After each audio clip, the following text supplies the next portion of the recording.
There's easy, there's slightly harder, but there's 3 more phases. Active resistance, lengthening the hamstring, and the possibility of the same shape in the air. All 3 poses would identically feel the same, except when I'm not touching, I'm trying to do that.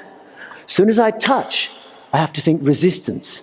So I'm in this position trying to do this, and you have to expand the belly. And the same when I'm on the floor. I'm not thinking lean on my hands. I'm thinking push my belly button up to open the chin and push my pubic bone down to push away my knees. So this bit is pushing against that bit, but gently. And then from there, I'm thinking touch my knee and I go belly up, pubic bone down. And from that belly up, pubic bone down, I breathe into my abdomen and I'm up. You could do that if you want. Or you could just stay here, or maybe just the first bit. When you're grabbing the heel, important thing to remember is you don't grab the foot. It stretches nerves. Grab the heel and push the hip into the heel, like you're doing that. And when you stretch your hamstrings, if you do that, stretch is less. Flexibility is the same. But if you do what many people teach, which is to lift the sitting bones, that's when you tear your hamstring and you lose the back. Because as I push forward, I tighten rectus abdominis. This is a six-pack muscle. But there's no point tightening the side. I'm just tightening the front. And then from there, I can go as far forward as I like, no stretch. So there's 4 parts, this last section. Possibility is the first one I showed you. Possibility for the second one, we saw this pose. You could stay there, or you could lift, or grab. When you're grabbing, you're pulling, but from the belly to the right. Belly is trying to do this. It sounds aggressive, but you have to be gentle. Not just hold, no point holding. You've got to feel resistance. So while holding, you're thinking, I'm doing that. And the pubic bone is doing that. And so that you can be there. And then if you want to, the extra bit would be to keep this shape. See, my shape is going to stay the same. The shape is there, and I'm doing that. But what am I doing with my hand is I'm doing pull down, push up, and I'm compressing the back of my leg. I'm pushing the hip up, pull the hand down, so I'm shortening my hamstring while bending at my spine, and that's how I do that. We would do this in other classes. I'll take you through and test it, but today I'm just telling you, and you can try it if you want. Then the next part after that, for every of the 4 poses, you have possibility of 1, easy, 2, not so difficult, 3, harder, pull, 4, harder, pull, 5, arm balance, same shape. That's challenging, but not impossible. If you sense the same, then this position, I'm holding my leg, but I'm in a forward bend shape, but you have to think resistance. Forward bend shape, try and do this. And when I do that, not necessarily with that vigor, but a gentle expansion from here. This belly looks ugly, but that is the strength that lifts me up to here. I expand the belly. Back leg turn in, front leg turn out. Like that. That's that one. And the third one, and some of you have done this before, some haven't, so I just want to explain a bit, is that we're doing this position, but that can become this, when I pull, or that, and you go down. And then that shape can actually be the same shape as that. So I'm going to get you to come here. Try this right now. Hold your abdomen and squeeze it with your fingers. You can stay sitting or standing, I don't mind. Squeeze your abdomen. Then while you're squeezing it, breathe into the abdomen.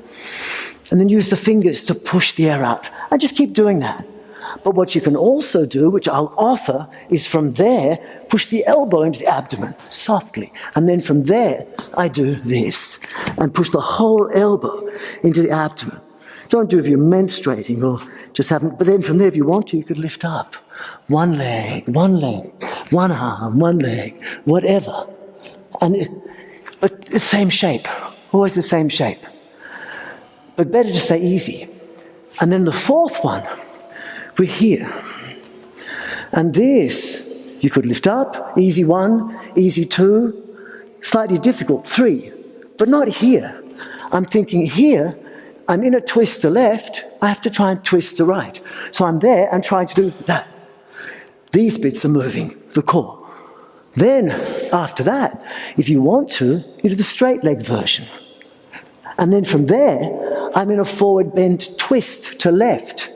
So I'm trying to do this. I'm trying to do the twist to right, plus this,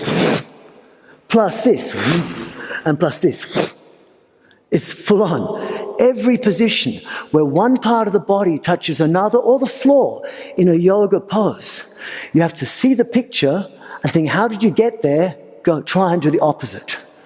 And then once you've got that, then this next pose, here, up, possible, possible, possible. And then if wish, put the hand on the floor, and then you've got this. But you have to think from that movement, I'm not just leaning on my arm. My pubic bone is doing that. So when I balance on my hands, this position, don't think lean into your hands. Think push the pubic bone, the bottom of the core against the thigh and make the pubic bone go vroom, while the belly goes the other way. I'm not saying it's that hard, but actually when I do it, it's more like this. I'm feeling that gentleness, and from there I push. And when the hands touch the floor, the palms, do this with your hands. This is the shape of the hands in a push-up. What I want you to feel is the hands are doing this. Then the arms are doing this. So in the push-up, I'm not just doing that. I'm touching the floor and going, ah. And that's what gives you the strength in a push-up.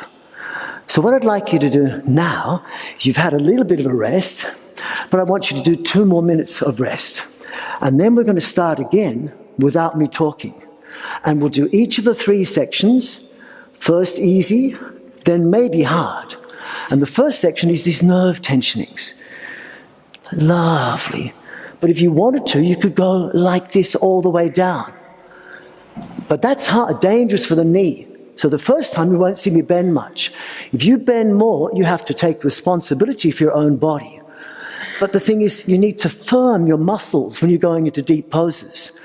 But you see it in every yoga class, that if someone tells you tighten a muscle voluntarily, people tighten too much. And you can tell when you say in the class, if we could do it now, everyone tighten your anus. And you can see it, people start doing this. Wrong mouth. So we don't want to tighten what we don't need. So rather than tell you tense, all these poses are making your muscles active. All you have to do is think relax. Whereas if I tell you to tighten, it's a problem. So don't think tighten anything. Think just move actively. And the method will give you the possibility of warmth without your heart racing. Because as we're like this is compressed and short, it squeezes a sponge. This is lengthen and relax, it's like expanding a sponge. So you've turned your body into an effective heart. This pumps, pushes, this expands. And all these movements, you feel it. You get warm without your heart racing. And the less you tense, the less you feel stretched, the less you feel breath, the less you think, the better it affect. Because overtension, overstretching, overbreathing, overthinking will block the energy. And what you want is to feel you're moving good energy and loving information through the body. Enhanced heart rate with really low parasympathetic arousal, so you're hardly feeling any tension at all.